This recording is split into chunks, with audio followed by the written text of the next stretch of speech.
Hello, you beautiful souls of the world. Welcome to a very special edition of our podcast.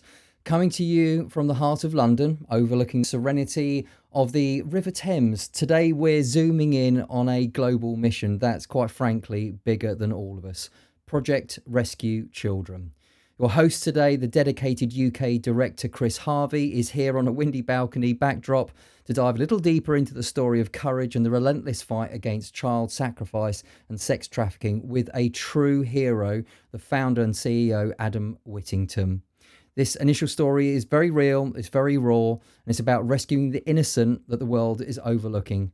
Lend us your ears for just 20 minutes to kindle a flame and let's change the world. Right, guys, so we're here today. We've got Adam here, finally, after spending months and months on the phone, on video calls, text messages, emails, etc. We're finally in the flesh, which is great. Adam's come over here this week well, I mean, why are you here this week, Adam? Yeah, but obviously we've got the event coming up tomorrow. The UK's first anti-child trafficking and exploitation fundraising event. So it should be a great night and a lot of good people coming and supporting. So that's why I'm here. Yeah, I mean, and I am very, very excited about this. It's been in the making for a while. Yeah, it feels like quite a while. But being the first one, it's been a learning opportunity for all of us as well. But it's really showcased to us how many people are behind what we're doing. It's giving people here in the UK more of the ability to get involved on the ground, which we've seen with a massively growing volunteer team over the last 3 months. Yeah. I mean, we can go into that a little bit later. When we talk about what's going on in the UK and what's in for everybody here as we grow and move forward in this space. But I very rarely get you here, so I've got quite a lot of things that I want to ask you today, Adam. Let's go. Sit in. Make sure you got your coffee ready and all the rest of it. But I think the first thing really, just for everybody that maybe is coming to PRC relatively new, has maybe been shown by a friend or has come across us in one way or another, on a bit about your background. So I'd really like to know, what led you to start in PRC. Sure. And then I guess what the catalyst was to actually start the charity and say, I can't see this happening anymore without making a bigger change, I guess. But yeah, absolutely. Just read it off. Pretty much. Well, thanks for having me anyway. But I've been dealing with child kidnapping cases for probably 23 years. My background, I was in the Metropolitan Police in London and the Australian military. So it's sort of always been my field. But child kidnapping cases could be from parents, could not be.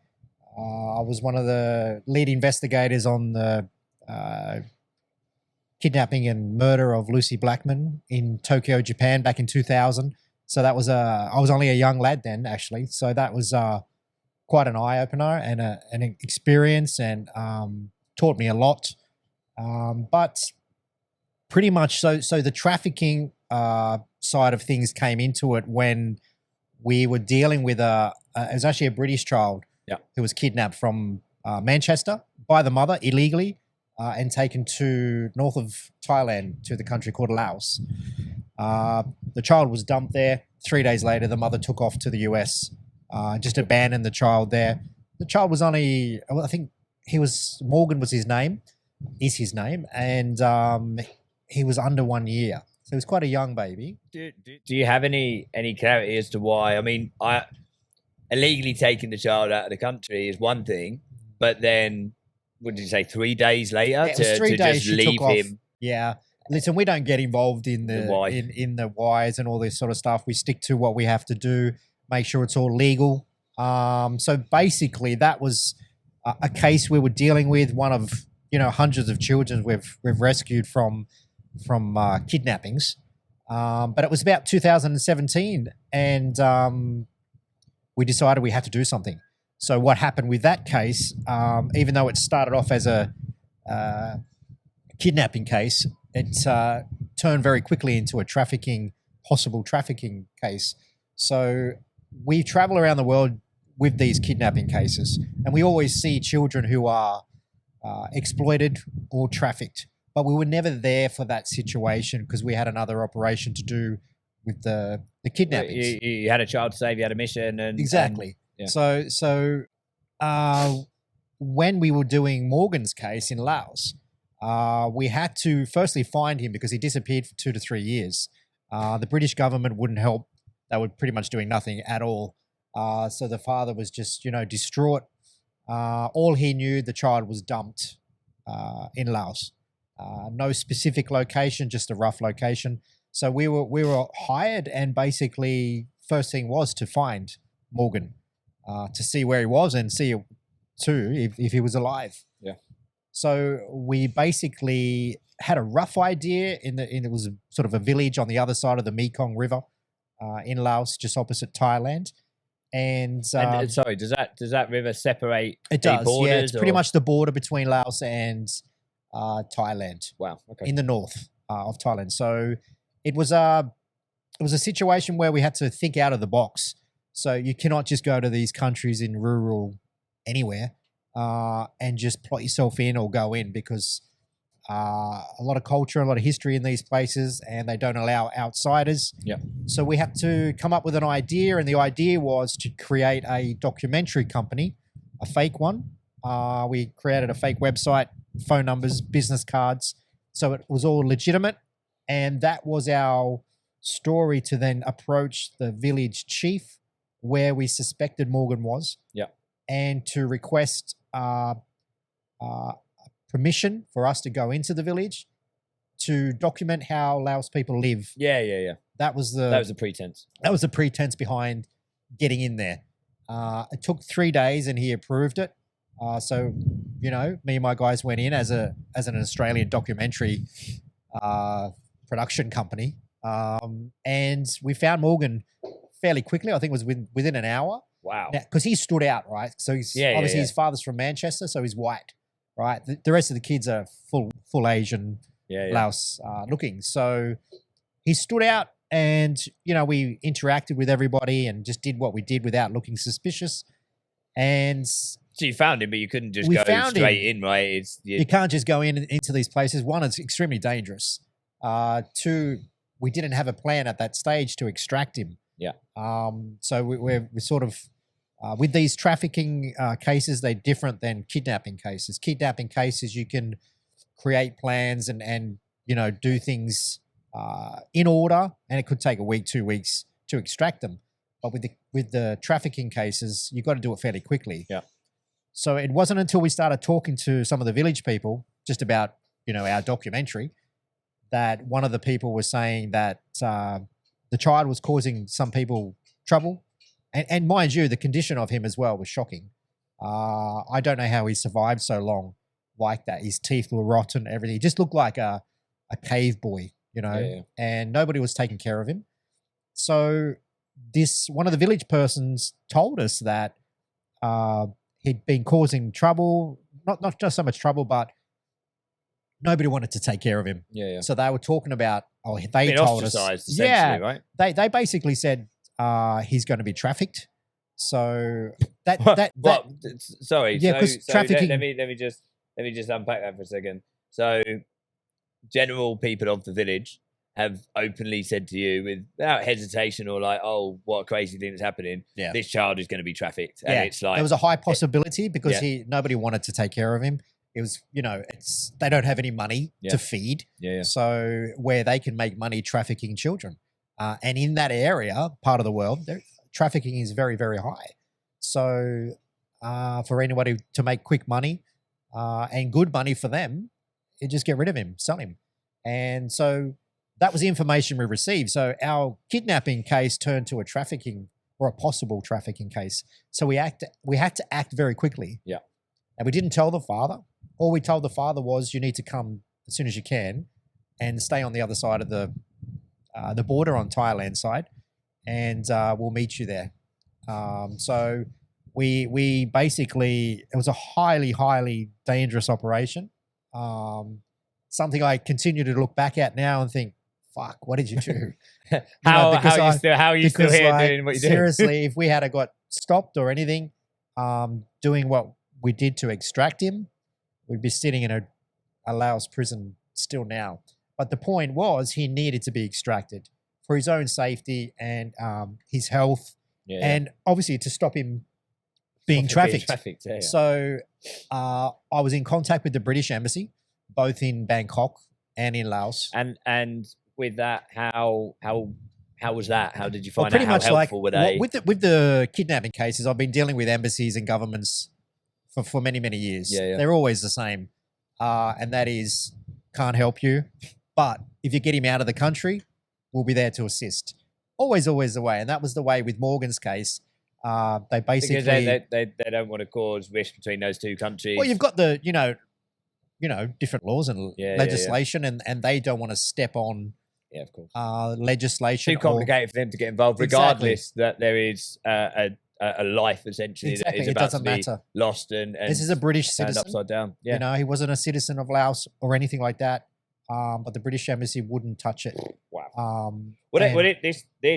This just shows that it's not at face value with individuals. There is a systemic problem in our world that makes it easier for these things to happen. Yeah. It's a big problem, and like I said, we see it firsthand with these governments. But basically, I'd met the British ambassador just before the extraction, and he just said, "You've got to get him out," and that was our sort of unofficial ticket to extract Morgan out of there as any way possible. And so we did. We within 24 hours of that situation, because we were scared that he would be trafficked and then he'd be lost. So it's a race against time at that point, right? It was. And you don't even know when the countdown is till. It wasn't. And the thing about it, we hadn't planned for it. Yeah. So it was a quick mobilization of, this is plan A. There is no other plan. And it's got to work. It can't fail. And it did. It worked extremely, extremely well.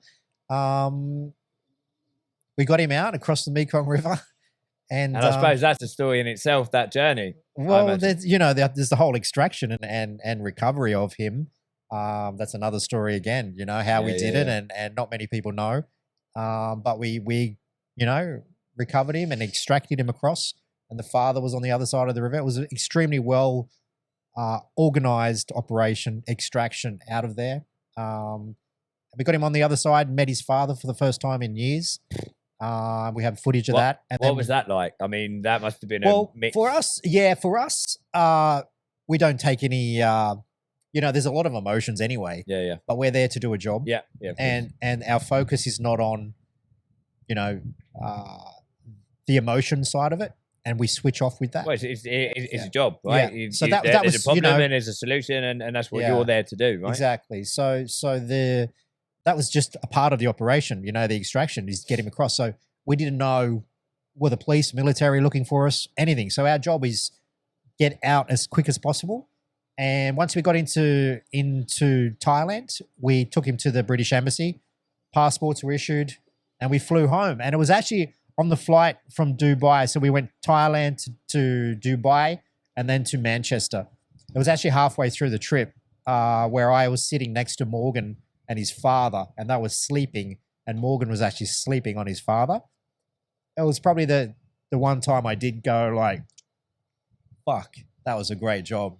And I actually shed a tear for the first time. Not many people know that, but I actually shed a tear because to see them together, see Morgan safe, it's an amazing thing. And after that amount of time, and also, sorry to interject, but also, on those facts and figures, I mean, there's some harrowing figures around things like this happening from family members, right? I mentioned this, I think, at one of our other events, and a lot of people were surprised about it. But that probably adds on top of, the fact that it did end up being emotion for you, whether normally it isn't because it is a job, but because the amount of time, the fact that it was so close, the fact that was done by the mother, right? So it wasn't a kidnapper on the street, it wasn't something like that. It was inside that family. It was once a family unit, right? Yeah. So it's the mum, the dad, the child, which is the idyllic situation as a family, for it to just be pulled apart, as you say, not into don't know all the whys behind it, stuff like that. But it must be incredible to be able to, be a very large part of,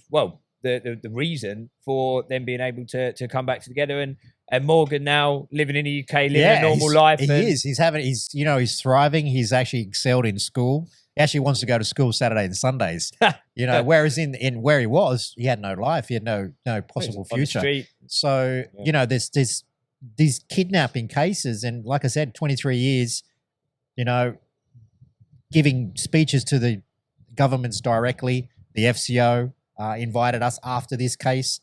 They sent us a letter of thanks for bringing Morgan home, and another case that we did Thanks as well. for doing our job, Adam. Pretty much. Yeah. And I've sat with the Australian government as well to advise them on how to prevent kidnappings like this. But in the UK alone, there's 400 to 500 known cases per year of kidnappings.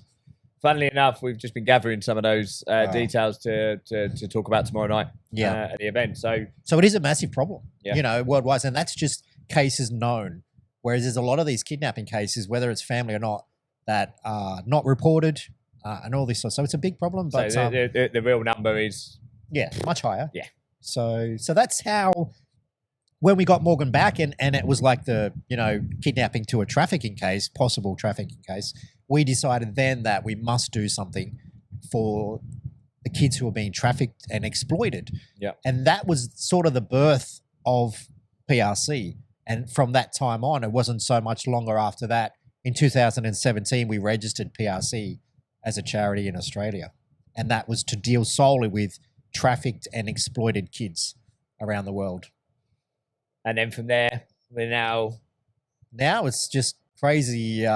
We've just done so much. Now it's registered in, obviously Australia, the Gambia, Ukraine, Philippines, shortly the UK. It's just growing so fast and so great that we're just doing so many great things for kids, not only in the rescue side of things, but, in the rehabilitation, the education, building rescue centers, schools. They're just, PRC now is at the forefront of child trafficking and anti-child trafficking and exploitation. And, with the growth that's happening in all those places, I mean, we're only going to be able to do more. And the only thing that's really holding us back at the moment is funding and awareness and the access to funds to be able to do these things, right? Yeah, because absolutely. I'm sure you won't mind me saying this, but there's many cases and there's many things that are in the pipeline that are needed: rehabilitation centres, schools, fresh water, electricity in some of these places, as well as cases of trafficking, exploitation, stuff that's sitting on desks of police forces that just don't have the resources to do it, and without intervention from somebody, be it PRC, be it somebody else, those are just going to get overlooked and they're never going to get fixed. But if we can, as we're growing and we're building, it means that we can get we can fund and get involved and lead a lot of these investigations and bring these children back to where they should be. I mean, it's you've said this to me numerous times. It's a life sentence for anybody that has any interaction with any form of exploitation or trafficking and stuff in their life. You can be extracted from it, you can be saved from it, but at the end of the day, it's a life sentence for these kids. So any of these that we can prevent or save in situ and turn their life around, I mean, one is amazing, let alone the thousands that we're going to be able, that you have already done over the past 6 years, but also the amount we're going to be able to do moving forward as we grow. And it's a really exciting time for PRC, and I think you're just going to see more. I think we're just starting, to be honest. I think as far as I wouldn't say, I would say there's been so much done already. But I think the way to explain it best is we're starting the next phase. Yeah. So you've got all the operational side, you've got all the qualified people like yourself and the teams and the educational teams in the countries ready, mobilized, ready to go.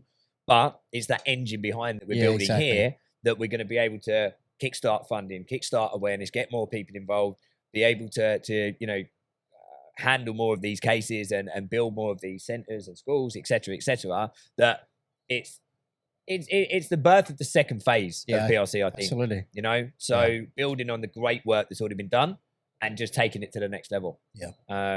So we're looking forward to it. I mean, there's a lot of things in the pipeline, and and obviously the main focus for the event tomorrow night is to raise enough funds to build to purchase a rescue and rehabilitation center in the Philippines, which is vitally needed with the amount of work we're doing and rescuing a lot of children there that, at the moment we're having to partner with shelters and stuff like that to put the children in, which is what we don't want to do. We want to take care of the kids ourselves. So there's a lot of great things happening. Yeah, and I think, to be honest, that's so thank you so much for the clarity around the birth of PRC, and that hopefully will give the viewers an understanding of the why behind what we stand for and what we are.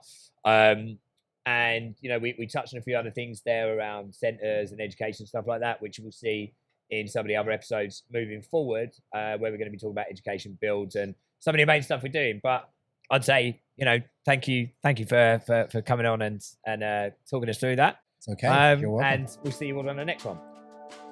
And that's it, my friends. That wraps up today's episode today with the energetic and driven gentlemen, Adam Whittington and Chris Harvey. A massive thank you to all the volunteers and to you for standing with us and lending us your ears for this podcast.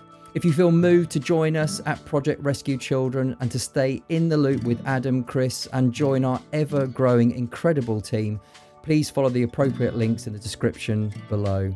Together, let's amplify this mission and safeguard children everywhere.